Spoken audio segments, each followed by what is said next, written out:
Next piece in the build, the column, number 31. Anytime you're hoping for success for a deep hole, drill half the hole from each side. Starting off with a stub drill, change the drill, put into a jobber length. I'll flip the part around, do the exact same thing from the other side. If there is any walk in the drill, it's minimized and the drill should meet nicely in the center. This particular counterbore is a receiver feature that is going to mate with the base and line everything up at assembly. I'm making it 1/8 of an inch deeper. I'll explain that momentarily.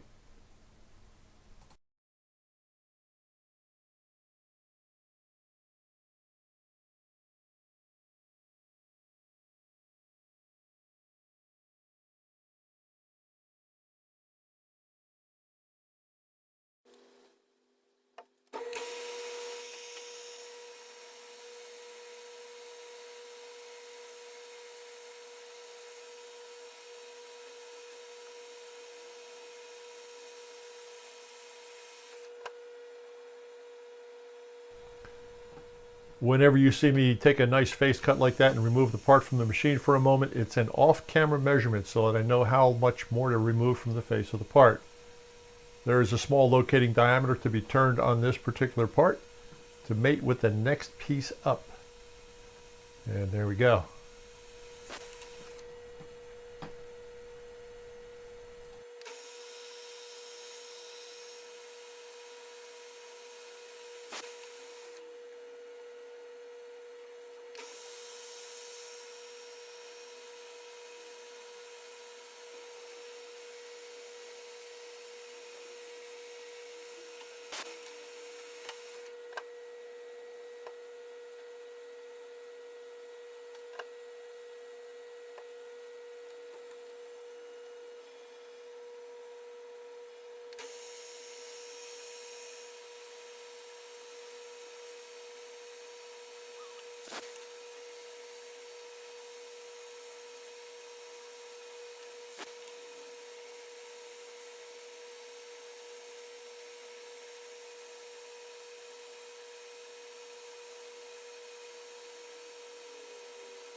I think it's only fair to note that if you saw me put this piece back in the machine and rebore this end, I left it 1/8 of an inch longer to adjust the belt tension.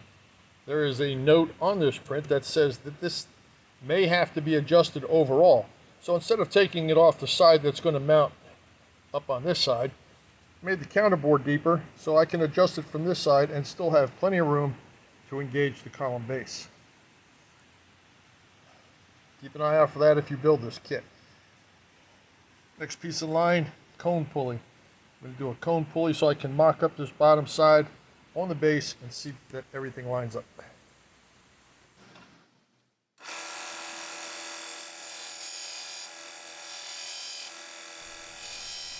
Ultimately, the majority of the cone pulley operation is going to be a pressure turn operation, and the last thing you want is a very inconsistent or an aggressive interruption in a pressure turn situation. So I'm cleaning the gates off of it just to avoid that.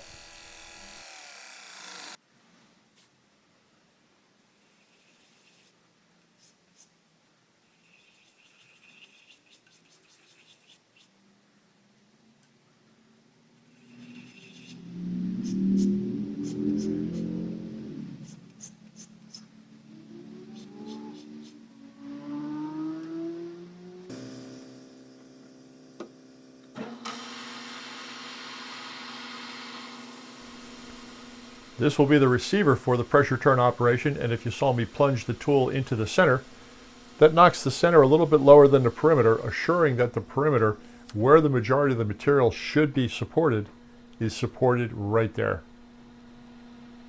I can zero out the tool at this point, and now I know what all the steps and overall lengths of this part will be as I machine it, without ever having to remove the part for measurement.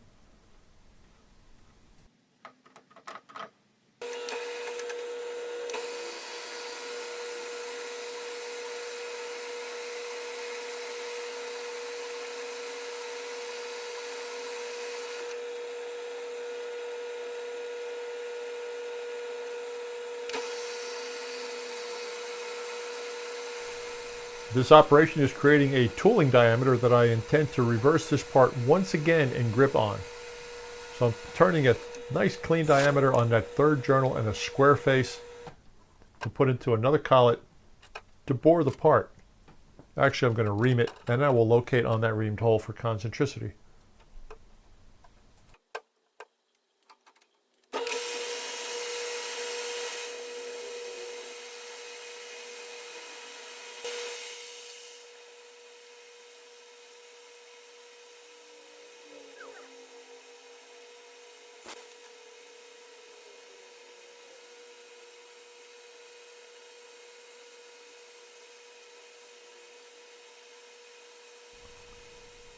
This is approximately a 750 RPM operation. That is a high-speed drill.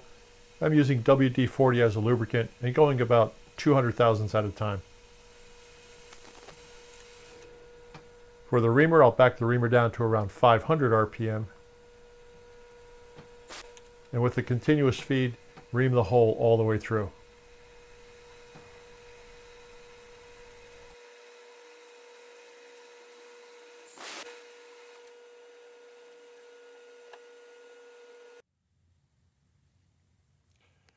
The pulley is now finished to overall length. There is a reamed hole going through the center. I'm going to pressure turn this. First thing I'm going to do is establish all 4 ODs and the width of each land. They are all the same. Then I'm going to go back in with a form tool and establish the crown radius on all 4 diameters and polish it. Let's do it.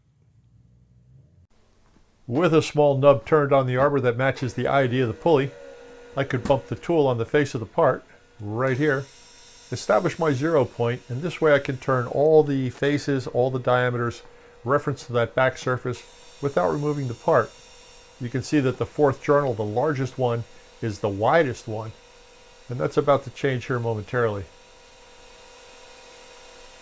All 4 of these are intended to be the same size, so I'm removing the bulk of the material initially to relieve the load on the tool as I finish each diameter.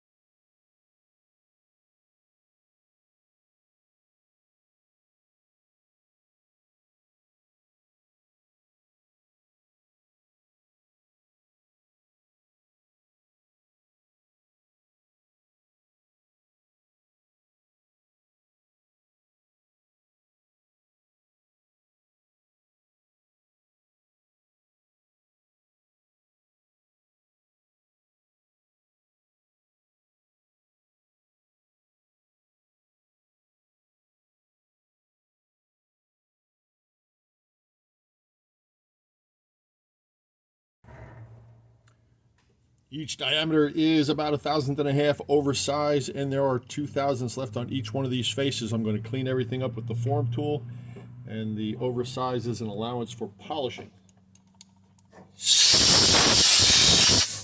It is still well within tolerance right now, but the polishing should bring it spot on. I'll mark it up with some red Sharpie marker.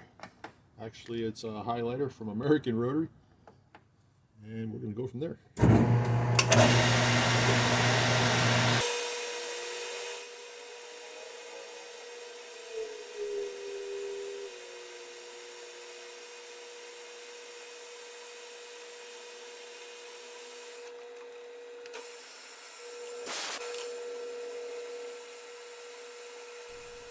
With each face and each shoulder having a red dye on it, it is easy to see what is coming off and when to stop. As soon as the red line disappears, I am at my nominal diameter, and I will just move on to the next step based on the position shown on the digital readout.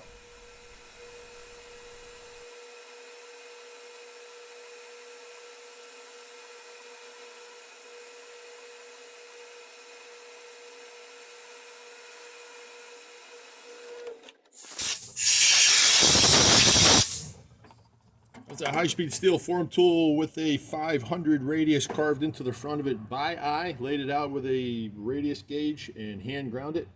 570 RPM. That is WD-40 lubricant that I am using. Break all the edges, shine it up, make it look like something special. Turn it around, deburr it, and we're done.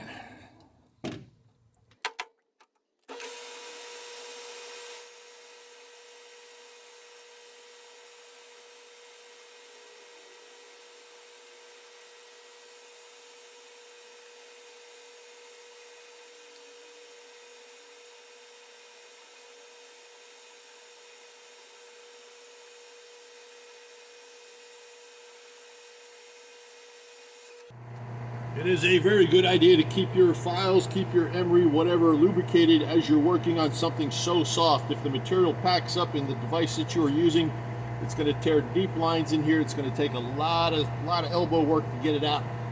So keep it oiled up.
Real time, 14 minutes. Let's flip it around and deburr the rest of it.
All right, over to the mill, set screw hole, we're done. Well, just for fun, let's put a couple of these pieces together and make a test fit, see if everything works as it should. No doubt that it will, but I'm going to approach this a little different than the lathe. Maybe keep it interesting as we go.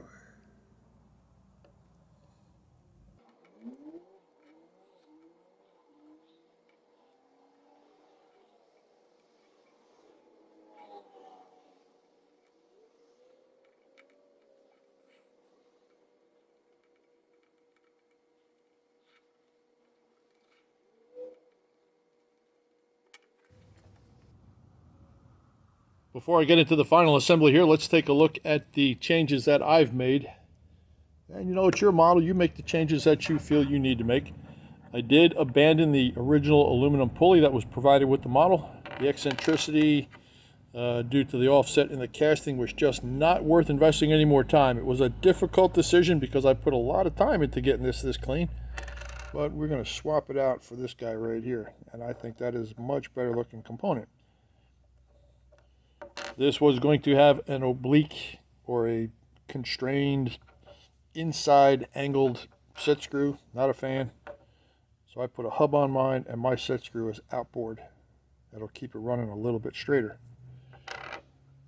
The main pulley itself is counterbore on either end. And I'm going to put Deburring washers in there so that the end play back and forth will not result in any metal to metal contact. This is now offset by 30 thousandths on a side. That's about 0.8 millimeters, I guess, 0.9 millimeters. It is no longer symmetrical. I shaved one side down to allow for the Deburring washer that's going to go between the pulley and the block. So we've got 3 different sizes of those. This one here, counterbore is 1/8 of an inch deeper than it should be, and that counterbore is just specifically to go over the base. They do suggest leaving the column a little bit longer so you can adjust the belt at assembly. And sorry about the glitch in the film there. I bumped the camera and shut it off. My bad. Anyway, when I cut it off the non-working end, because this is going to fit into another part, when I cut it off the non-working end, I wanted the counterbore on the print to be to print. Let's put this thing on a tripod, put these pieces together, and take a look at today's effort.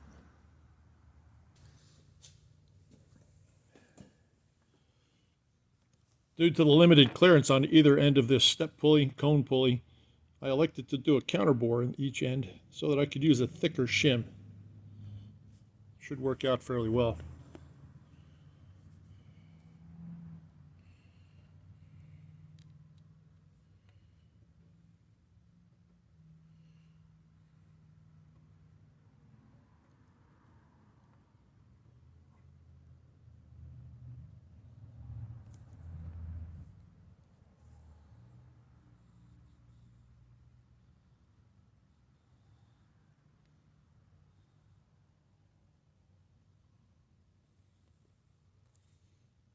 At assembly, it'll be about a 10 thousandths projection of these bushings on either end.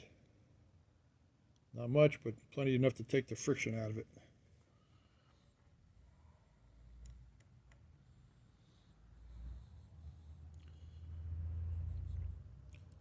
Short side now goes out.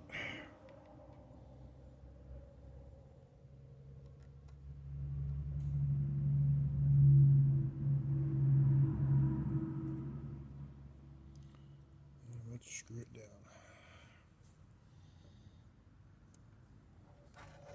We're going to go blind here for a second because I can't see it if the camera can, and vice versa.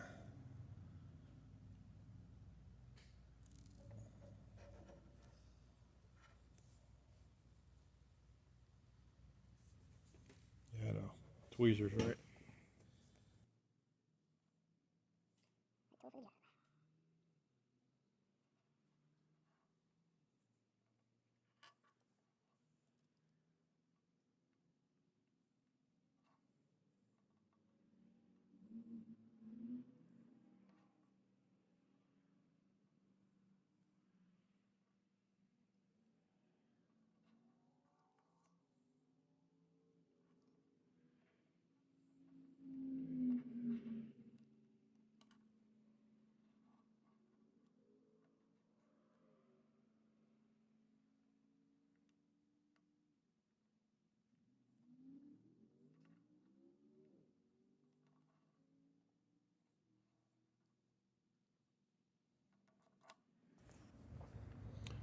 Little closer look at the assembly. Virtually no end play. All the gaps are constrained with Deburring washers. There's one in here, there's one back here, and there is one right there clearly visible. It did not make the actual shaft longer, and this keeps sliding out because there's no flat on that shaft, and I will not tighten it down until it has one. That's the final product. And as this build progresses, we're going to go up the column and continue to build towards the top. I think, why not? What the heck, right? Hope you enjoyed what you saw. Thank you very much for watching. Wherever you are, I hope you're well and happy. Joe Pye, Advanced Innovations in Austin, Texas. I'm out.